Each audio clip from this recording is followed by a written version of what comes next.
व्यक्तिगत है। नींद बराबर नहीं आती, नींद बराबर नहीं आती है तो इसका माने एक ही आप जान लीजिए कि आपके शरीर में अगर वात बढ़ा हुआ है, वायु बढ़ी हुई है, तो अच्छी नींद कभी नहीं आएगी। तो इसके लिए बहुत सरल उपाय मैंने बताया था। रात को गाय का घी हल्का गर्म करके दोनों नाक में डाल के सोएं। गाय का घी हल्का गर्म करके जब वो तरल हो जाए उतना ही गर्म करें और एक एक बूंद दोनों नाक में डालें और हल्के से खींचें, ज्यादा तेज नहीं, बस इतना करेंगे अंदर चला जाएगा। बहुत खींचने की जरूरत नहीं है क्योंकि आगे चला जाएगा, जहां नहीं जाना चाहिए वहां भी चला जा सकता है। तो हल्का खींचकर छोड़ दें और सो जाएं, भूल जाएं। फिर नींद बहुत अच्छी आएगी, खर्राटे बिल्कुल बंद हो जाएंगे। आप सभी का स्वागत है आपके अपनी YouTube channel Ayurvedic secrets of health में। स्नोरिंग बिल्कुल खत्म हो जाएगी। नींद के समय जो खराब सपने आ रहे हैं वो सपने कभी आएंगे नहीं, अच्छे ही सपने आएंगे जब भी आएंगे। रात में नींद कभी खुलेगी नहीं, 6 घंटे के पहले आप उठेंगे नहीं कम से कम। रात की नींद खुलने का एक वो तकलीफ आ गया ना, पेशाब आती है नींद खुल जाती है। घी डाल के सोएंगे तो रात को नींद कभी नहीं खुलेगी, 6, साढ़े 6, 7 घंटे के बाद ही खुले। और बच्चों को तो जरूर करें, इससे और एक फायदा होगा, स्मरण शक्ति बढ़ेगी।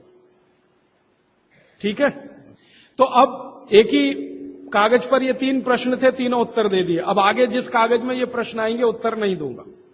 अभी है हाई ब्लड प्रेशर, रक्त का ऊंचा दबाव, अस्थमा, पेट की कब्जी, और इसमें भी फिर आ गया है त्वचा का कालापन, वो मैं उत्तर दे चुका हूं। अब मैं आ जाता हूं ब्लड प्रेशर हाई है। वैसे तो ब्लड प्रेशर हाई और लो होना ये काल्पनिक चीज है, कभी बाद में चर्चा करूंगा, लेकिन अगर आपके मन में बैठ गई है तो इतना ही जान लीजिए कि आपको जब लग रहा है और डॉक्टर कोई कह रहा है कि आपका बीपी हाई है, तो समझ लीजिए इसको भागवती जी दूसरे सूत्र में कहते हैं कि रक्त की अम्लता बढ़ी हुई है, एसिडिटी बढ़ी हुई है। अब रक्त में अम्लता है तो अम्लता को खत्म करने के लिए क्षारीय चीज खाएं, क्षार चीज खाएं, क्षार। अब क्षार वाली चीजें क्या है? सबसे अच्छी क्षार की चीज है मेथी, सब्जी के रूप में भी और दाने के रूप में मेथी। दूसरी क्षार वाली चीज है, आप में से जैन है तो वो नहीं खाएंगे, लेकिन जो जैन नहीं है उनको बता देता हूं, गाजर। तीसरी क्षार वाली चीज है कोई भी ऐसा फल जिसमें रस नहीं है, कोई भी ऐसा फल जिसमें रस नहीं है। सेब ये क्षारीय है, केला ये क्षारीय है, अमरूद ये क्षारीय है। कोई भी ऐसे फल याद रहेगा आपको जिसमें रस नहीं है, ये सब क्षारीय हैं। सब्जियों में पालक क्षारीय है, बैंगन क्षारीय है। आलू के बारे में कहते हैं ना अम्लीय ना क्षारीय, वो बीच का है। तो जो सब्जियां आपको क्षारीय हैं और जो मसाले माने औषधियां क्षारीय, इनका उपयोग करें तो अम्लता अपने आप कम होगी, तो ब्लड प्रेशर कम होगा, तो ट्राइग्लिसराइड कम होगा, मोटापा भी कम होगा, सब कुछ कम होगा आपका। तो हमेशा याद रखें। तो मेथी दाने का उपयोग मैंने बता दिया है, पानी में डाल के रात को छोड़ दें, सुबह उठकर दाना चबा के खाएं, पीछे से पानी पिए। गाजर का उपयोग बता दिया, कद्दूकस में घिसें, गाजर ले लें और वो कद्दूकस की गाजर को खा लें। और क्षारीय चीज मेथी की सब्जी रोज खाएं, पालक की सब्जी रोज खाएं। हरे पत्ते की कोई भी सब्जी क्षारीय होती है, हरे पत्ते की कोई भी सब्जी क्षारीय होगी, और फल जिसमें रस नहीं है वो सब क्षारीय होंगे। बस याद इतना ही रखें। तो आप अगर उपयोग करेंगे तो हाई ब्लड प्रेशर तो जाएगा ही, उसके साथ ब्लड कोलेस्ट्रॉल कम रहेगा, ट्राइग्लिसराइड कम रहेगा, मोटापा कम होगा, पेट आपका कम होगा, और उसके अंत में हार्ट अटैक आएगा नहीं। ब्लॉकेज भी है तो निकल जा। और एक क्षारीय चीज मैं भूल गया बताना, लौकी, दूधी। सब्जियों में सबसे ज्यादा क्षारीय कोई चीज है तो दूधी, माने लौकी ज्यादा खाएं, दूधी ज्यादा खाएं, और उसका रस भी पिए, कच्ची दूधी का तो और अच्छा है। जितने भी हाई बीपी के मरीज हैं उनके। अस्थमा भी जो एक बीमारी है ना, वो वायु के प्रकोप की बीमारी है। तो अस्थमा ज्यादा है तो इसके लिए जो मैं बहुत बार बोल चुका हूं, फिर बोल रहा हूं, दालचीनी ये क्षारीय है, दालचीनी का उपयोग करें शहद के साथ। शहद क्षारीय है, तो दालचीनी, शहद। शहद नहीं ले सकते तो गुड़। ये जो नारियल होता है ना, नारियल, मैंने आपको थोड़ी देर पहले एक बात कही है और मुझे याद आ गई, तो मैंने आपसे कहा जो भी फल में रस नहीं है वो क्षारीय है और जो भी फल में रस है वो अम्लीय है। लेकिन ये नारियल अद्भुत फल है जो क्षारीय है रस होते हुए भी। तो ये क्षारीय है। अब ये क्यों है, ये बाद का विषय। तो आप अगर अस्थमा से शिकार हैं, दमा के शिकार हैं, तो नियमित रूप से नारियल खाइए। हरा नारियल खाइए, कच्चा नारियल जिसको कहा जाता है, चबा चबा के खाइए। कितना खाएं जी? एक दिन में 50 ग्राम तक खा सकते हैं चबा चबा। तो दालचीनी और गुड़ लिया और नारियल चबा के खाया, 3 महीने के बाद आपका अस्थमा जड़ से खत्म होगा, वो 40 साल पुराना हो तो भी। इसके बाद बाकी तो आंखों की। मुंह में छाले बहुत रहते हैं। ये मुंह में छाले बहुत रहते हैं, इसका माने पेट आपका साफ नहीं है, बड़ी आंत आपकी कचरे से भरी हुई है। तो मुंह में छाले रहते हैं तो सुबह सुबह का जो मैंने नियम बताया ना, पानी उठते ही पिए, घूट घूट पिए, तो छाले अपने आप खत्म। जैसे ही बड़ी आंत साफ हो जाएगी, छाले कभी नहीं आएंगे।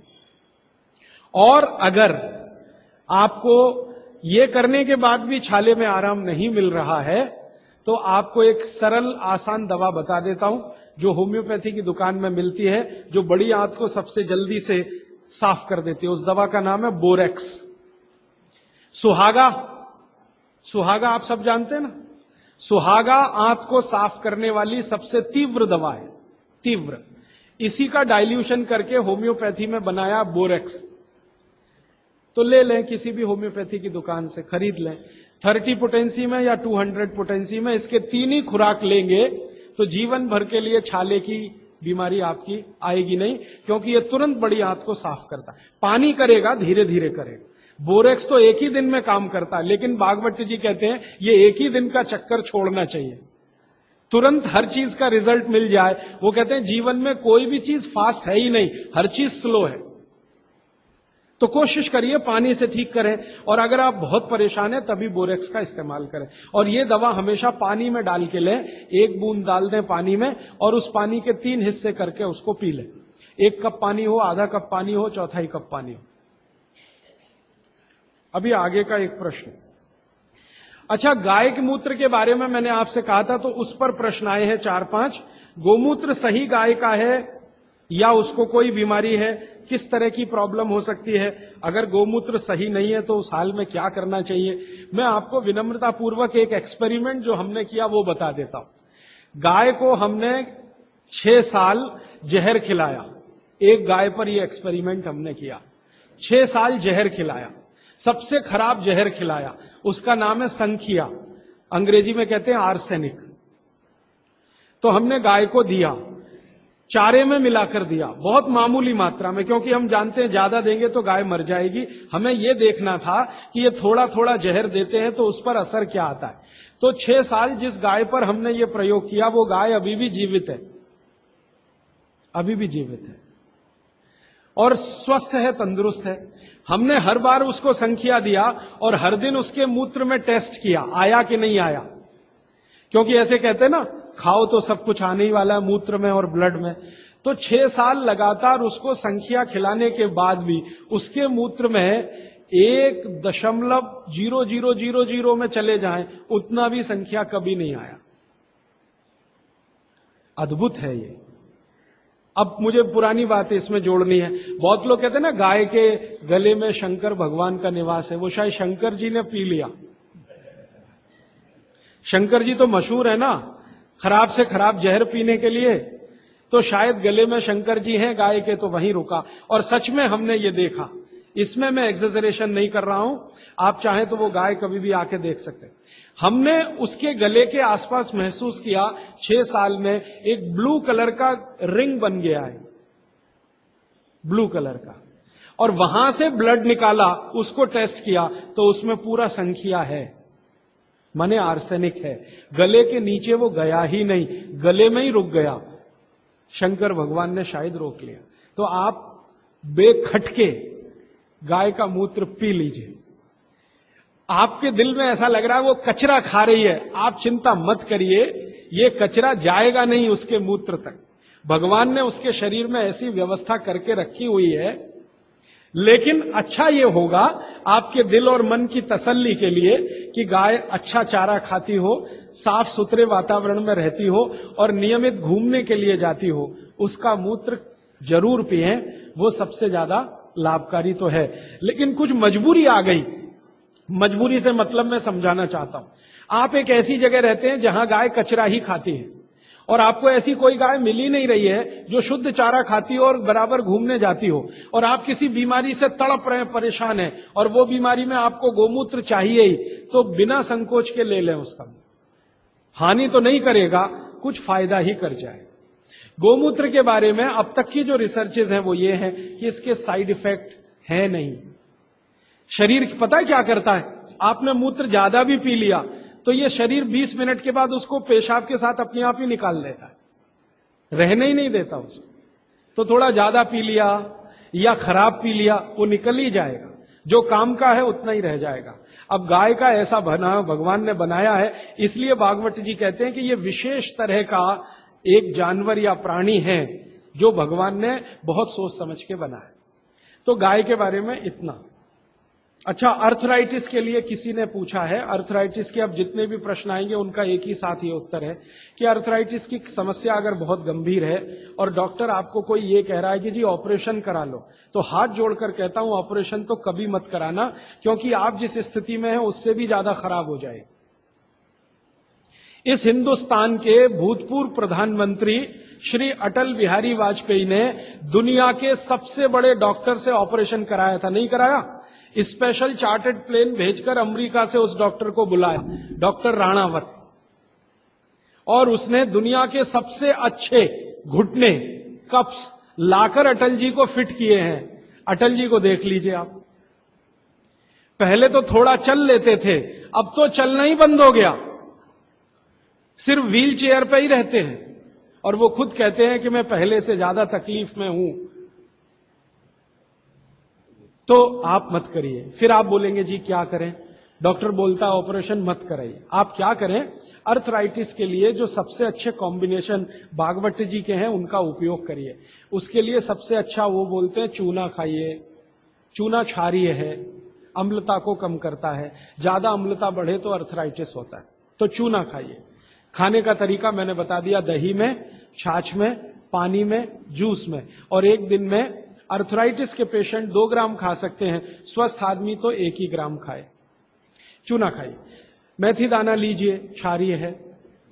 और सबसे क्षारीय चीज जो है वो है हार सिंगार का पेड़। हार सिंगार देखा है? परिजात हार सिंगार, छोटा सफेद रंग का एक फूल आता है और केसरिया डंडी होती है। सफेद फूल और केसरिया डंडी, बहुत तेज खुशबू है, रात को ही खिलता है। रात रानी भी कुछ लोग कहते हैं, हार सिंगार कहते हैं। ये पेड़ के जो पत्ते हैं वो ब्रह्मांड में सबसे ज्यादा क्षारीय माने जाते हैं, जो भी औषधियां। तो इसके पत्ते कहीं भी मिल जाएं, 4-5 पत्ते पीसिए, पीसकर पानी में डालिए, खूब उबालिए। पानी इतना उबालिए कि थोड़ा कम हो जाए, आधा रह जाए, फिर ठंडा कर लीजिए। फिर वही पानी चाय की तरह से चुस्कियां ले लेकर सवेरे खाली पेट पीजिए। मैंने ये देखा है, गंभीर से गंभीर अर्थराइटिस पेशेंट को हफ्ते 10 दिन में ही रिलीफ कर देता है। तो ये कहीं भी मिल जाए, नहीं मिले तो हार सिंगार का पौधा गुड़वांचरी में है, तो आप थोड़े पौधे बंटवा दीजिए, सब अपने घर में लगा लें, गमले में हो जाता है, आसान है। और कुछ खाली स्पेस है तो जरूर, क्यों, ये हर घर में रहे पेड़। कारण क्या है कि आज अर्थराइटिस ही सबसे ज्यादा तकलीफ दे रहा है लोगों को। सुगंधी तो आएगी, नींद अच्छी देगा। जहां आपका बेडरूम है उसके पीछे जरूर लगा लीजिए, और उसका पत्ता आपको अर्थराइटिस से मुक्ति देगा। और दोनों तरह की अर्थराइटिस, रूमेटिड और ऑस्टियो, दोनों ही खत्म होती है इस हार सिंगार के पत्ते से। आइसक्रीम कब खा सकते हैं? कभी भी नहीं, कभी भी नहीं। और अगर आइसक्रीम खा ही रहे हैं, आप कहते हैं जी मन नहीं मानता, स्वाद है और मुंह को लग गया है, अब क्या, तो इसका एक उपाय बता देता हूं। आइसक्रीम खाइए और पीछे से गर्म पानी में घी मिला के पी लीजिए। तो जो कुछ भी तकलीफ वो करने वाली है उससे आप बच जाएंगे। ना खाएं तो सबसे अच्छा। दालचीनी सौंठ का काढ़ा ये लोग जरूर पिए, जिनको अस्थमा है, जिनको अर्थराइटिस है, माने वायु के रोग हैं, वो दालचीनी का काढ़ा जरूर पिए गुड़ मिला के। मूंगफली और तिल जरूर खाएं। भगवान की दी हुई तिल दुनिया की सबसे अद्भुत वस्तु है। मैं तो आपको कहता हूं, जिंदगी भर मोटापे से बचना है, हार्ट अटैक से बचना है, आपको अर्थराइटिस से बचना है, तो रोज खाने के बाद तिल खाएं चबा चबा के। काला तिल मिले तो बहुत अच्छा, नहीं तो सफेद ही खाएं। और आप जहां रहते हैं यहां के लिए तो बहुत ही अच्छा, मद्रास जैसे एरिया के लिए। एसिडिटी कम करने के लिए क्या करें? अम्लीय चीज ना खाएं, क्षारीय चीज ज्यादा खाएं, एसिडिटी कम होगी। और पानी घूट घूट पिए, 1-1.5 घंटे के बाद पिए, सुबह उठते ही पानी पिए, एसिडिटी सबसे पहले खत्म होगी। और आखिरी दवा जो सबसे प्रभावी है, जिनको भी एसिडिटी की बहुत तकलीफ है, खाने के बाद ये जो अजवाइन है ना, अजवाइन, इसको भूने तवे पे और थोड़ा काला नमक मिला के ले लें। मिश्री का सेवन बहुत अच्छा है, चीनी से बहुत अच्छा, लेकिन गुड़ से थोड़ा कम अच्छा। मिश्री चीनी की तुलना में तो बहुत अच्छी है और गुड़ से कुछ कम अच्छी है। तो चीनी छोड़ रहे हैं तो मिश्री पे चले जाइए, मिश्री छोड़कर गुड़ पे आ जाइए। हाँ, एक किसी ने सवाल पूछा है कि आप कौन सी जगह पे परमानेंट मिलते? मैं परमानेंट कहीं नहीं मिलता। लोग जो है ना मुझे कहते हैं कि राजीव दीक्षित रेल आश्रमी है, माने हर दिन ज्यादा से ज्यादा मैं रेल में मिलता हूं। तो परमानेंट मिलने के लिए एक केंद्र है, आपको उसका पता किताब में है, वो आप ले लीजिए, फोन नंबर। वहां आप कोई भी चिट्ठी भेजेंगे, मैं जहां भी रहता हूं मेरे पास आ जाती है। और ईमेल करेंगे तो मैं हर जगह खोल खोल के मेरा मेल बॉक्स चेक करता रहता हूं। तो वो पता जो वर्धा सेवाग्राम का है, भारत पीठम 10 जोतवानी लेआउट, सेवाग्राम रोड, सेवाग्राम, जिला वर्धा, महाराष्ट्र, ये मेरा परमानेंट केंद्र है। वहां आप पत्र भेज सकते हैं, फोन भी कर सकते। वहां फोन कभी भी करें तो पता चल जाएगा मैं कहां हूं। और मेरा मोबाइल नंबर आप सबको मैं चाहूं तो लिखा देता हूं, 9422 03599 9422 03599, ये मेरा मोबाइल नंबर है। और ईमेल एड्रेस है rajivdixitaba@redixitaba@rediffmail.com। और निरंजन भाई, प्रदीप भाई, ये कभी भी आप इनको संपर्क करेंगे तो ये कहीं भी खोज के बताएंगे कि मैं कहां हूं। अभी मेरे पास एक प्रश्न है, वो इस समय के विषय से तो नहीं जुड़ा, लेकिन मैं जोड़ के जरूर उत्तर दे देता हूं। आजकल हमारे घरों में पेप्सी कोक से भी ज्यादा नूडल्स खाया जा रहा है।